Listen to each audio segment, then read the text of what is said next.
to make ATP? Yeah, that's where the gradient is made. So remember the hot potato game?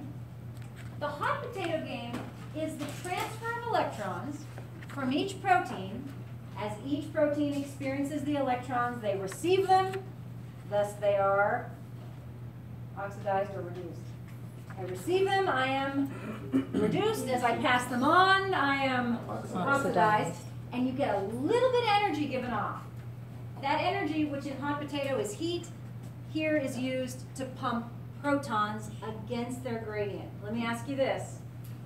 What kind of transport is that? Active and carrier mediated. And actually, would it be primary active transport or secondary? This is tricky. So primary active transport is the active transport of something against its gradient powered by energy directly. Secondary active transport is the pumping of something against its gradient powered by a gradient.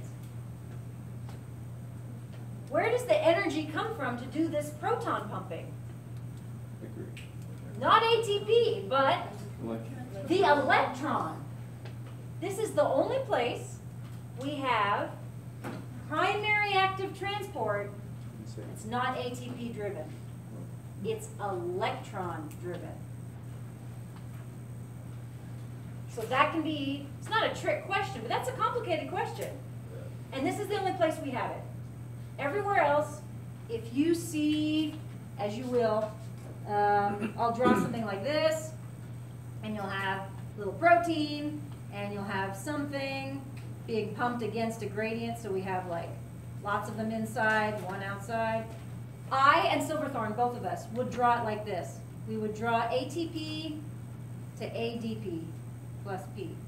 So you'll see it.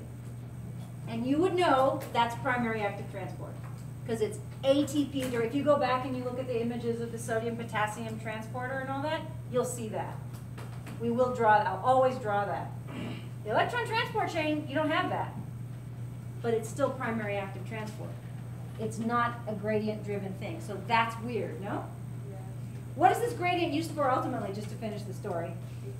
Yeah, so you've got another protein, the lollipop protein, and the little protons fit, bloop, and they go in the direction they want to go. That's the turnstile.